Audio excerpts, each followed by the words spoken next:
Bonjour et bienvenue sur Testar Outdoor dans cette nouvelle vidéo. Aujourd'hui je vais vous présenter plus en détail la montre Fitbit Surge. Nous allons rentrer dans les paramètres, dans les menus, dans les différents boutons, ils sont au nombre de 3. Je vais vous montrer à quoi ils servent et comment ils fonctionnent. Mais avant cela, vous pouvez bien sûr télécharger gratuitement nos e-books au format PDF en cliquant sur le lien ou bien également vous abonner à notre chaîne YouTube. Et maintenant, rentrons plus en détail dans cette montre Fitbit Surge. Donc pour la montre Fitbit Surge, nous avons 3 boutons. Le bouton accueil, le bouton action, on ne fait pas grand chose avec, donc je ne sais pas pourquoi il l'appelait comme ça, et le bouton sélection. Chez Fitbit, vous avez 2 écrans qui sont très distincts. L'écran horloge, donc c'est celui-ci où c'est qu'on voit tout simplement l'heure qui s'affiche. Vous pouvez également paramétrer plusieurs types d'écrans, enfin plusieurs types d'horloges sur le site web de la plateforme. Et ensuite, en faisant défiler avec la gauche ou la droite, avec le doigt, car l'écran est tactile, vous avez le nombre de pas qui apparaît, la fréquence cardiaque, le nombre de kilomètres que vous avez parcouru dans la journée, les calories brûlées, le nombre d'étages qui est en corrélation avec le nombre de pas que vous avez effectué, et bien sûr l'heure qui s'affiche. Pour changer de mode, ça c'est le mode action, enfin le mode accueil, horloge.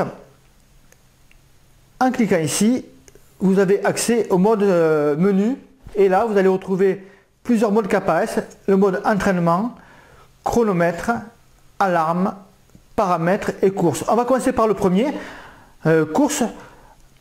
Donc on sélectionne avec le bouton droite, enfin à droite en bas, et là vous voyez que vous pouvez vous retrouver en course à pied, le GPS est en train de chercher, le cardio aussi. Donc on va voir combien de temps il met à peu près pour trouver le GPS, hein. C'est assez rapide quand même, pas aussi rapide que la montre Suunto 3 Ambisport que j'ai actuellement. Là il faut un peu plus de temps, en plus le ciel est couvert, je suis à l'intérieur, ça va être plus de temps, mais grosso modo ça s'affiche ensuite comme ça, le chrono qui démarre. Donc bien sûr si on court, on peut faire passer ici pareil le rythme moyen, la fréquence cardiaque pour faire défiler en plus, les calories, le nombre de pas, etc., etc., ou l'horloge bien sûr qui peut réapparaître là.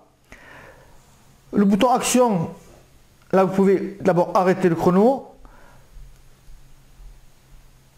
Ici avec le bouton en haut à droite, le bouton qu'ils appellent action, mais en fait on revient en arrière, on peut enregistrer. Et pour revenir en arrière, on utilise le bouton accueil. Donc on a vu le mode course. Dans le mode entraînement, il y a plusieurs disciplines. Vous avez le spinning qui ne concerne qu'avec le cardio, le GPS n'est pas en fonction. Donc c'est du vélo d'appartement. Les haltères également, donc c'est pour la partie musculation. Le vélo elliptique également. Le yoga, vous pouvez faire du yoga avec. La gym également. Donc on voit qu'il y a plusieurs activités plutôt orientées fitness quand même. La randonnée, là on voit par contre que le GPS peut être activé. Donc c'est un peu comme pour la course à pied. On revient en arrière avec le bouton entraînement. Le mode chronomètre est en fait 2 modes distincts. Vous avez le mode compte à rebours que l'on voit ici.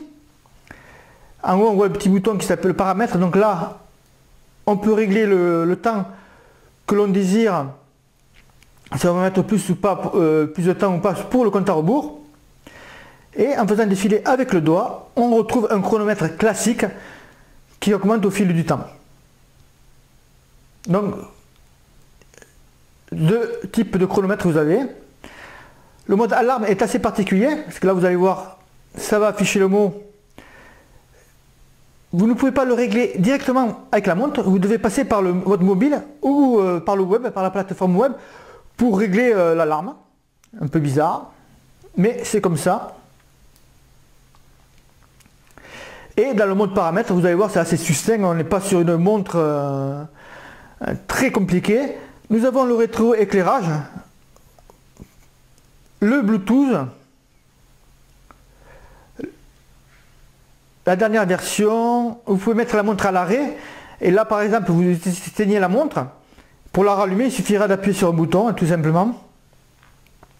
Les notifications pour recevoir les SMS, email et compagnie. Et bien sûr vous pouvez arrêter ou pas la fréquence cardiaque également. Donc je rappelle que la fréquence cardiaque elle est directement lue par le poignet. Je vous en reparlerai plus longuement dans le test la semaine prochaine, que j'ai effectué notamment des comparaisons avec la montre Garmin 910 XT et ma nouvelle Suunto Ambi 3 Sport.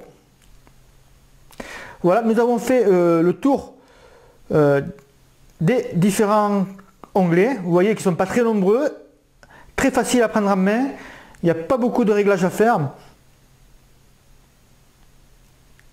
Et donc voilà, c'est fini, il est 17 h et j'ai plus qu'à publier la vidéo. Et voilà, cette deuxième vidéo est finie, j'espère que cela vous a plu. Vous pouvez me laisser vos commentaires ou vos questions sur la montre Fitbit Surge en dessous de cette vidéo dans les commentaires du site, j'y répondrai avec grand plaisir. La semaine prochaine, je conclurai donc par mon test final après 2 mois et demi d'utilisation avec cette montre là. Je vous souhaite par ailleurs au nom de toute l'équipe Testar Outdoor de passer de joyeuses fêtes de fin d'année. A très vite, bon run et à bientôt.